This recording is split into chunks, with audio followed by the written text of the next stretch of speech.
கல்வியில சிறந்த தமிழ்நாடுன்னு சொல்றாங்க. ஆனா எங்க ஊர்ல மாஸ்டர் இல்லையே. அது ஸ்மார்ட் கிளாஸ்டா. டீச்சர் ஆன்லைன்ல வருவாராம். ஆமா, ஆனா நெட்வொர்க் இல்லாம எப்படி? அட, அது விஷன் 2030ல வருமா? உங்களுடன் ஸ்டாலின்னு 45 நாள்ல தீர்வுன்னு சொன்னாங்க. என் மனு 150 நாள் ஆச்சு, இன்னும் பெண்டிங் தான்டா. அது உங்களுடன் டேட்டா கலெக்ஷன் போல இருக்கு.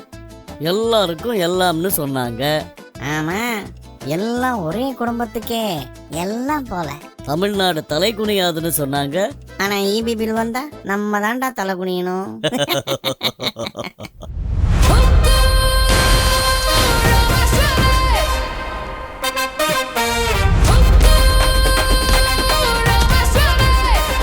சிரிப்பது நல்லது, ஆனா சிரிச்சிட்டு போகிற விஷயம் இல்லை இது.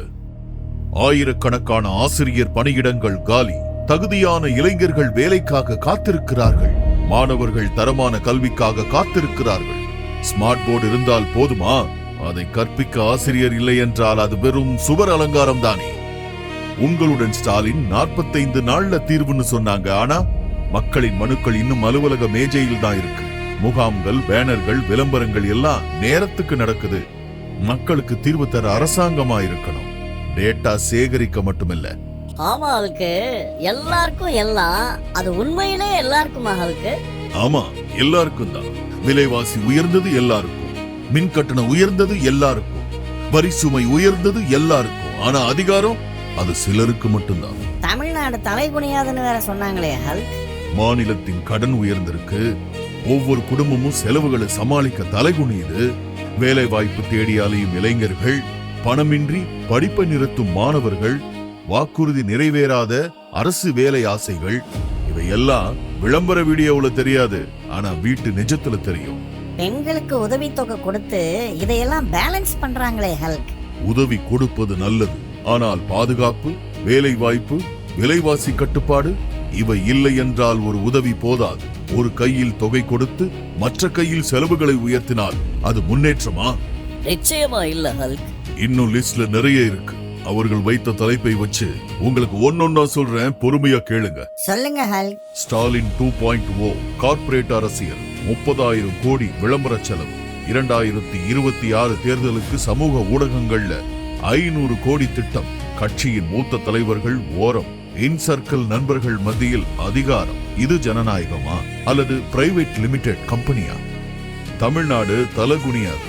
கடன் சுமை. மார்ச் 2026க்கு கடன் ரூபாய் 9.30 லட்சம் கோடி. ஒவ்வொரு குடும்பமும் விலைவாசி உயர்வால தலகுனியுது.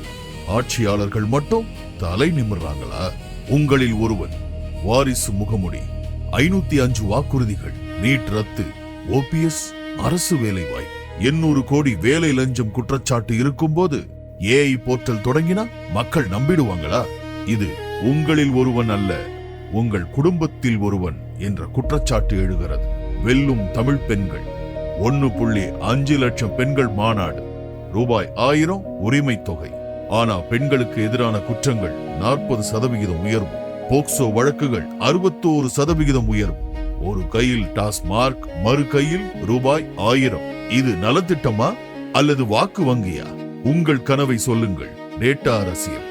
50,000 தன்னார்வலர்கள். 1.91 கோடி குடும்பங்கள் இலக்கு. வேலையின்மை 4.3%. நகர்ப்புற இளைஞர்களுக்கு 16 to 18% வேலை இழப்பு. 2030 கனவு பேசுவதற்கு முன் இன்றைய வேலை வாய்ப்பு பிரச்சனைக்கு தீர்வு சொல்ல வேண்டாமா? இவர்கள் செய்தது அனைத்தும் விளம்பரம். விளம்பரம் ஒரு படம், நிஜம் ஒரு வாழ்க்கை. முழக்கம் ஒரு சத்தம், ஆனா மக்களின் துயரம் ஒரு உண்மை. நீங்கள் சிந்திக்க வேண்டும். சிரிப்பதை தாண்டி கேள்வி கேட்க வேண்டும். கேள்வியை தாண்டி தீர்மானம் எடுக்க வேண்டும். ஓட்டு ஒரு காகிதம் இல்லை, அது உங்கள் எதிர்காலம். நேர்மையான அரசியல் வேண்டுமென்றால் மக்களாகிய நீங்கள் தான் முடிவு செய்ய வேண்டும். தீய சக்தி யாராக இருந்தாலும் அதை அகற்றும் சக்தி மக்களிடமே இருக்கிறது.